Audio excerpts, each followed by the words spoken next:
Una vez que conocemos cuál es el concepto de administración pública y que el derecho administrativo es el derecho de las administraciones públicas, yo quiero contarles acá eh, cómo se organiza el Poder Ejecutivo, que de cierta manera es la función que por excelencia ejerce función administrativa y por ende por excelencia le gobierna el derecho administrativo. Esto nos va a dar mejores luces de lo que habíamos comentado antes de qué podemos entender por una administración pública.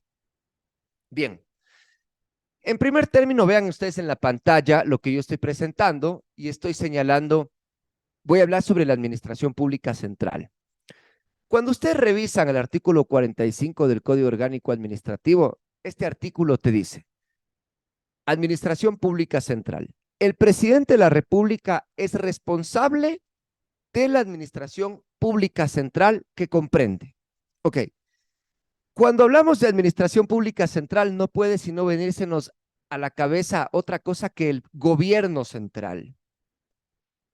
El gobierno central es la administración pública central. Entonces, acá nos dice que la administración pública central comprende todo lo que está en ambos círculos, tanto el azul como el verde. El azul corresponde a central y el verde corresponde a institucional. Y aquí quiero establecer una precisión. Les voy a explicar cómo funciona hoy en día y les voy a decir si realmente como estaba en el ERJAFE cambió o no cambió algo. ¿De acuerdo? Bien, en primer término, tenemos que la administración pública central la corresponde por el presidente y el vicepresidente de la República y los ministerios de Estado. ¿De acuerdo? Bien. Y luego yo he puesto con color verde, aunque la ley no hace ninguna distinción, pero yo sí la estoy haciendo y ya les digo por qué, a las entidades adscritas o dependientes, en tercer término, pueden encontrar ahí, por ejemplo, la Agencia de Control Sanitario, que es dependiente o adscrita al Ministerio de Salud. Y en cuarto, dice las entidades del sector público cuyos órganos de dirección estén integrados en la mitad o más por delegados o representantes de organismos, funcionarios o servidores de entidades que integran la Administración Pública Central. Podría entenderse por ahí el Banco Central del Ecuador, por ejemplo. Y acá miren cómo en el cuadrante verde yo estoy tomando y hago énfasis en que el numeral 3 me dice entidades, que por ende es ente, ¿no es cierto? Y eso es lo que en el ERJAFE se entendía como la administración pública institucional. Hoy en día, todo se entiende como la administración pública central por un solo propósito, y es el propósito que se establece en el mismo artículo 45. Lean, por favor, el último inciso, miren lo que dice. En ejercicio de la potestad de organización, la o el presidente de la República puede crear, reformar, suprimir los órganos o entidades de la administración pública central, cualquiera que sea su origen, mediante decreto ejecutivo en el que determinará su adscripción o dependencia. ¿Qué quiero decir con esto? Que dentro de este marco de la administración pública central que comprende ambos círculos, el azul y el verde, el presidente puede suprimir órganos, crear otros, moverlos, etcétera. Inclusive si fueran creados por ley. Inclusive si son creados por ley, el presidente, en virtud de esta potestad de organización, puede, ¿no es cierto?, cambiar. Por ejemplo, si hay una ley que dice, mañana la Agencia Nacional de Tránsito va a hacer esto y el presidente mañana quiere decir, ya no se va a llamar Agencia Nacional de Tránsito o se va a eliminar esta agencia y va a ser una subsecretaría de parte del Ministerio de Transporte y Obras Públicas y le doy esas competencias de la ley, el presidente lo puede hacer, porque el presidente puede organizar la administración pública central como él considere. Él es el responsable. Primera característica de que se haya unido todo esto. Pero eso no hace que sigamos teniendo una administración pública institucional y es la del contorno verde. Es la administración que me dice ahí conformada por entes, conformada por entes y ente es otra persona. Para aclarar este concepto, me voy a la tercera lámina. La tercera lámina me habla de un principio muy importante que es del principio de descentralización y desconcentración. Ojo, vuelvo a hacer énfasis acá. No me estoy refiriendo al proceso de descentralización de los GATS que viene desde la Constitución. Me voy a referir a la desconcentración y la descentralización de la administración pública central. Y justamente de ahí viene la primera idea. ¿Por qué hemos hablado de centralización y desconcentración? Porque primero debe haber un centro. Tú no puedes descentralizar, es decir, sacar del centro si no hay un centro. Tiene que haber primero un centro. Y ese centro es presidente, vicepresidente y ministerios. Entonces, tenemos artículo 7 del Código Administrativo. Ojo, siempre que yo pongo una lámina y no pongo la ley, se entiende que es Código Orgánico Administrativo. Cuando sea otra ley, yo pondré ahí el nombre de la ley. Bien, entonces tengo principio de desconcentración. La función administrativa se desarrolla bajo el criterio de distribución objetiva de funciones, privilegia la delegación de la repartición de funciones entre los órganos de una misma administración pública para descongestionar y para acercar la administración pública a las personas. Es decir, primer principio, desconcentración. Es solo una distribución por el objeto, no por el sujeto, por el objeto. ¿Por qué desconcentro? ¿Por qué saco del centro? Porque el Ministerio de Salud puede decir el día de mañana, a ver, ¿cómo presto atención a la gente que está en Esmeraldas, a la gente que está en Zamora, a la gente que está en Loja, a la gente que está en Ambato, Riobamba, si todos tendrían que venir acá al hospital de Quito? No tiene sentido. Tengo que distribuir objetivamente las funciones, ¿no es cierto?, entre los órganos de una misma administración para acercar la administración a la gente, dice el artículo 7. Bien, en cambio, el artículo 8 dice principio de descentralización. Y tomen mucha atención, dice, los organismos del Estado propenden a la instauración de la división objetiva de funciones y la división subjetiva de órganos. Es decir, acá ya no solo hago una distribución objetiva de las funciones, sino que también hago una división subjetiva, reparto entre distintos entes. Acá, pónganse mucha atención, cuando yo desconcentro, no creo otra persona jurídica. Cuando yo descentralizo, sí creo otra persona jurídica. De ahí que ustedes habrán escuchado y en la doctrina se dice, la desconcentración no es el traspaso definitivo, es casi como una delegación, es una forma de delegación. En cambio, la descentralización sí es el traspaso definitivo de competencias. Pongamos ejemplos. Hablemos del Ministerio de Salud. Como dijimos, desconcentrar cuando hace hospitales o direcciones provinciales del Ministerio de Salud para acercar a las personas a la administración, las personas que no viven en el territorio central. Y cuando yo descentralizo, en cambio, no solo pienso en las funciones que voy a asignar, sino que voy a crear otro ente, otra persona, como por ejemplo, antes las competencias del tema de control farmacéutico eran ejercidas por el Ministerio de Salud. Y hoy en día, pues, se creó la Agencia de Regulación de Control Sanitario, ARCSA, y es otra persona y se le dio esas competencias. ¿Es parte de la Administración Pública Central? Sí. ¿En qué numeral? En el numeral 3. Es una entidad adscrita al Ministerio de Salud, pero ya no es el Ministerio de Salud. Consecuencias. El presidente puede reordenar el ARCSA como quiera, pero el ARCSA es parte de la administración pública institucional. ¿De acuerdo? Y el tema de la personalidad jurídica, del que estuve hablando tanto al principio y que ahora sigo hablando, tiene una principal relevancia. Bueno, antes de ir a eso, aquí les pongo el gráfico y miren, en este gráfico quiero que está mejor graficado lo que es desconcentración y descentralización. Miren cómo en desconcentración vemos una administración central que desconcentra órganos por todo el territorio. En cambio, en la parte derecha del gráfico vemos la descentralización, donde ya están no los órganos, sino los entes descentralizados. A la izquierda, división objetiva, a la derecha división objetiva y subjetiva. Vuelvo sobre la idea.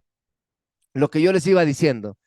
¿Por qué estoy tan traumado con el tema de personalidad jurídica? Y es por la utilidad que tiene para toda la clase de hoy. Antes de continuar y de decirles este tema de la personalidad jurídica que tiene cada administración, quiero decirles qué relaciones tienen entre la administración pública central y la institucional. Normalmente, como ustedes saben, la administración institucional es una administración descentralizada, es decir, antes era parte del centro y después salió. Pero hay mecanismos en los cuales la administración pública central sigue ejerciendo el control de estos entes descentralizados. Y, por ejemplo, uno puede ser designar a los órganos máximos. ¿Quién pone al director del ARCSA, por ejemplo? El ministro de Salud. Él es el que le pone, ¿no es cierto? Entonces, de cierta manera, si bien es otra persona, está controlada por el Ministerio de Salud. Porque finalmente, si yo soy el que pone a quien gobierna ahí, pues obviamente esa persona me tiene que responder a mí, ¿cierto? Una segunda forma es que los ministerios son, por disposición constitucional, organismos rectores, es decir, van a dictar la política en la cual se deben mover los entes descentralizados. Y una tercera es que antes había en el ERJAFE y ya no hay en el COA, mucho cuidado con esto, ya no hay en el COA y de hecho, inclusive la Procuraduría General del Estado se ha equivocado y ha seguido sacando criterios diciendo de que no, de que todavía se mantiene esto. No, no, no. Yo ya haré un video más largo para exponerlo, si quieren pueden ver en mi libro. Yo ahí hice un análisis sobre un criterio errado donde se olvidó que el COA ya eliminó el control del ente centralizado sobre el descentralizado a través de los recursos de alzada. Antes sí teníamos eso de que, ok, el ARCSA se equivocó, el ministro de Salud me corrige. No, ahora ya no. El Código Administrativo, artículo 219, dice que es la propia administración pública a través de su máxima autoridad la que resuelve sus propios recursos administrativos. Y en otro pronunciamiento que le absolvió al Ministerio de Recursos Naturales No Renovables, el procurador sí había dicho con acierto, ahí sí, que no puede, por ejemplo, el Ministerio de Recursos Naturales No Renovables conocer los recursos de la Agencia de Regulación de Control Hidrocarburífero, o esta me parece, o ARCOM también es la otra, ¿no? Entonces, mucho cuidado que en el Ecuador ya no tenemos esta tercera forma de control del ente central, de la Administración Pública Central al ente descentralizado. Solo tenemos las dos primeras. Bien, ahora sí, voy al tema con el que les estuve trastabillando tanto, el tema de la personalidad jurídica. ¿Por qué es importante esto? Y al fin lo vamos a entender. Esto que nos decían de la Administración Pública Central, que tiene personalidad jurídica propia y única, lo vamos a entender. Y también van a entender por qué los ministerios no son, pues, en realidad, propiamente entidades. Si alguien trabaja en un ministerio y dice, esta entidad está pecando en el mundo del derecho administrativo. Tiene que decir este órgano. El artículo 46 del Código Orgánico Administrativo me dice lo siguiente. Dice, personalidad jurídica. La administración pública central, y ahí yo puse el número en la pantalla, la ley no dice ese número, pero yo le puse para que se diferencie. Dice, la administración pública central, primero, las personas jurídicas de derecho público creados por la Constitución y la ley. Por ejemplo, podría ser la Procuraduría General del Estado. Y las empresas públicas, pongan la que ustedes quieran, tienen personalidad jurídica en sus actos, contratos y demás relaciones sujetas al derecho interno. Esta primera lectura me dice, ok, entonces si deseas que Administración Pública Central es del azul, significaría que está tomando al círculo azul como un todo y está diciendo, ese todo tiene personalidad jurídica, ese todo. No cada uno de sus órganos que lo integran, porque es solo una administración pública central. Muchas administraciones públicas institucionales o la administración pública institucional conformada por cada ente, pero la central es solo una.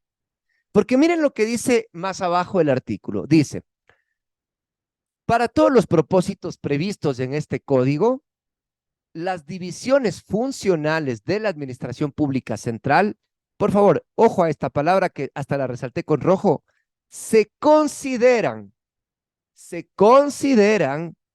pero no son, obviamente, porque si no fuera, si no utilizaría la ley, son, pero no dice son, dice se consideran administraciones carentes de personalidad jurídica. Ok, ya que sí. Oh, dices, ¿cómo? A ver, en la anterior clase me dijiste que si es que es administración, necesariamente tiene aparejado el concepto de personalidad jurídica. Ya me confundí. Bueno, pues como me dijo alguna vez del Efraín Pérez, una coma del legislador puede echar abajo una biblioteca. Y en el derecho ecuatoriano, y porque la fuente es nuestra primera fuente del derecho administrativo, la ley, perdón, la ley es nuestra primera fuente del derecho administrativo, tenemos que entender primero lo que dice la ley. Por más que nos guste o no nos guste, la doctrina solo es auxiliar. ¿Qué dice la ley? Entonces, en el Ecuador, a base de lo que leí, el concepto de administración pública no está ligado necesariamente al concepto de personalidad jurídica, porque puede haber administraciones sin personalidad jurídica. Miren ustedes, confuso, ¿no? El concepto de, en el Ecuador, de entidad administrativa está no regido por el concepto de personalidad jurídica, sino por el concepto de el conjunto de órganos con una misma misión institucional. Ese es el concepto de entidad. Vayan a leer el artículo 49 y 50 del Código Orgánico Administrativo. Se van a encontrar que en ninguna parte dice que la entidad necesariamente debe tener personalidad jurídica. Solo dice, es un conjunto de órganos con una misma misión institucional. Entonces, concluyendo esta lámina, y lo más importante de esto es que cuando me habla de divisiones funcionales de la Administración Pública Central, ¿de quién creen que está hablando? De los ministerios. Porque miren lo que dice la Constitución de la República. Artículo 147. Atribución del presidente de la República.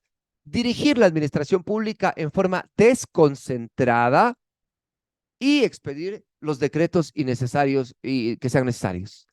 Y el artículo 151 de la Constitución me dice que los ministros serán de libre nombramiento y remoción por el presidente y lo representarán en los asuntos propios del ministerio. Oh, entonces, resulta que los ministerios no son una persona distinta a la de la presidencia de la República.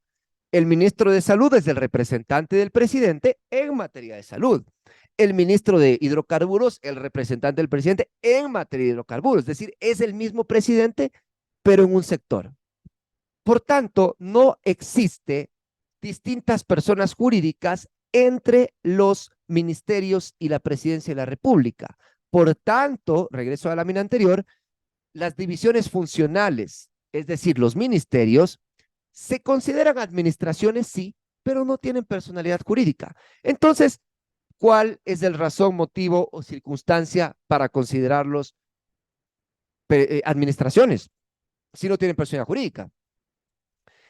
Es decir, tienen personalidad jurídica, pero una única personalidad jurídica. Toda la administración pública central tiene una sola personalidad jurídica, es decir, son una sola persona, jurídicamente hablando. Pero la ley establece una distinción también importante, que les dice que se van a considerar administraciones y aunque no les va a dar personalidad jurídica a cada uno, pero para efectos de que se represente cada uno de estos órganos por su máxima autoridad. Es decir, si tuvieran una licuadora acá y pudieran meter todos estos ingredientes para licuar algo, eso es lo que ha pasado en el Ecuador. No digo que esté bien, no digo que esté mal, solo les estoy diciendo lo que es para que lo entiendan. Y de ahí que claramente se derivan algunas consecuencias. Por ejemplo, ¿puede existir una demanda entre el Ministerio de Transporte y Obras Públicas y el Ministerio de Salud? No, no puede existir una demanda entre esos dos, porque son la misma persona jurídica. ¿Cómo tienen que solucionar sus problemas? Por principio de jerarquía. No pueden. Y de ahí también se desprenden otras consecuencias. Entonces, primero veamos quién representa a las entidades. ¿De acuerdo? Ya les dije antes que tratándose de las administraciones públicas centrales, lo representa la máxima autoridad, ¿no es cierto? De cada una de ellas, aunque no tengan personalidad jurídica. Ahora veamos, en cambio, quién representa a las entidades. ¿De acuerdo? Y dice así, 47. Representación legal de las administraciones públicas. La máxima autoridad administrativa de la correspondiente entidad pública ejerce su representación para intervenir en todos los actos, contratos y relaciones sujetas a su competencia. Al hablarme acá de entidades, claramente me está diciendo quién. Los que son parte de la administración pública e institucional. ¿Ellos por quién se representan? Por su máxima autoridad. Entonces aquí aten una primera cosa. Aten una primera cosa. Máxima autoridad en el derecho administrativo es sinónimo de representación legal. Y por eso les puse el ejemplo que está en pantalla. En una empresa pública, que es una entidad, tenemos un directorio, ¿no es cierto? Un órgano colegiado que está conformado por un presidente del directorio, normalmente delegado del presidente o de algún ministro, un delegado de un ministro del ramo y el gerente. Que entre los tres, ¿quién es la máxima autoridad? No es pues el presidente del directorio, aunque finalmente el presidente del directorio sea el que le da las disposiciones al gerente, ¿no es cierto? Porque el gerente finalmente termina siendo el secretario del directorio nomás. Pero para reconocer quién es una máxima autoridad, tenemos que ver quién es el representante legal. Entonces, acá, ¿quién es el representante legal? El gerente. Por tanto, él es la máxima autoridad administrativa. Obvio que el directorio le va a dar sus disposiciones, eso sí, pero para efectos de lo que yo necesito, ¿quién me va a resolver los recursos administrativos? ¿No es cierto? ¿A quién tengo que citarle en una demanda? A la máxima autoridad. Y la máxima autoridad es el representante legal. ¿Sí? En cambio, hablemos ahora, y ya para terminar esta segunda clase, de lo que es la representación judicial de las entidades. Es decir, cómo se representan ya en juicio, a quién tengo yo que demandar si eventualmente voy a iniciar un juicio contra el Estado. Tenemos representación judicial de las entidades. El artículo 48 del Código Administrativo dice, las administraciones públicas que no estén dotadas de personería jurídica estarán representadas en asuntos jurisdiccionales por el Procurador General del Estado. Acá ya me metiste otro concepto. ¿Cómo es eso de personería jurídica si estamos hablando de personalidad jurídica? A ver, queridos amigos, acá quiero hacer una precisión importante. Este tema de la personería jurídica es un concepto que de cierta manera tal vez solo lo encontremos en el derecho público ecuatoriano, porque normalmente se entiende que quien tiene personalidad jurídica tiene pues un personero que lo representa en juicio. Por ejemplo, una empresa, su personero es el gerente. Entonces él tiene la personería jurídica, lo que sería equivalente a la representación legal y judicial de la administración pública. Entonces, como les decía, este concepto de la personería es un tema que probablemente solo encontremos en el derecho ecuatoriano, porque realmente se entiende que quien tiene personalidad jurídica tiene un personero, que es un representante. Más aún si hablamos de lo que podemos comparar con las entidades públicas, que son las personas jurídicas de derecho privado, ¿no es cierto? No podemos hacer una comparación entre Andrés de carne y hueso con el Ministerio de Obras Públicas. Sería más lógico hacer una comparación del ministerio con una empresa, es decir, con las personas jurídicas. Entonces, si tienen personalidad jurídica, tienen su personero. Pero bueno, a efectos de explicar el derecho administrativo ecuatoriano, miren lo que dice la ley de la Procuraduría General del Estado en el artículo 3. Dice, atribuciones del procurador. Primero, letra B, representar al Estado y los organismos y entidades del sector público que carezcan de personería jurídica en defensa del patrimonio nacional y del interés público. Y en la letra C dice que cuando sí tengan personería jurídica, no los va a representar en el juicio, solo va a supervisar ese juicio. ¿De acuerdo? Y una sentencia muy importante del año 2004 nos dice, cuando las instituciones públicas se constituyen solo con personalidad jurídica, necesitan ser representados por la Procuraduría. De lo contrario, estaríamos frente a una excepción dilatoria de ilegitimidad de personería.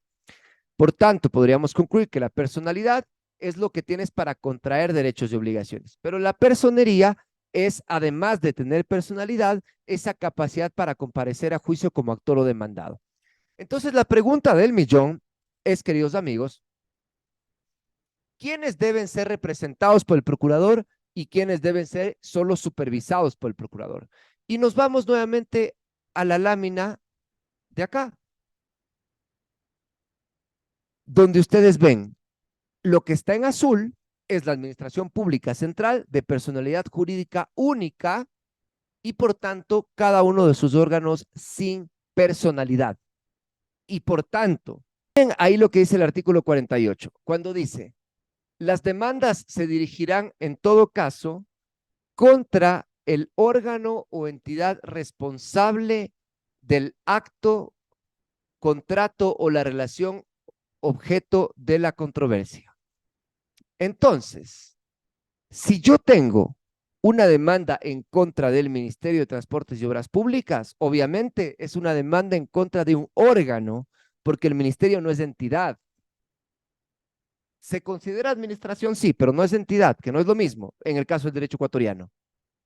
Por tanto, como el ministerio no tiene personalidad jurídica propia, pues tiene solo una única con todos los demás, por tanto, a él sí lo debe representar el procurador.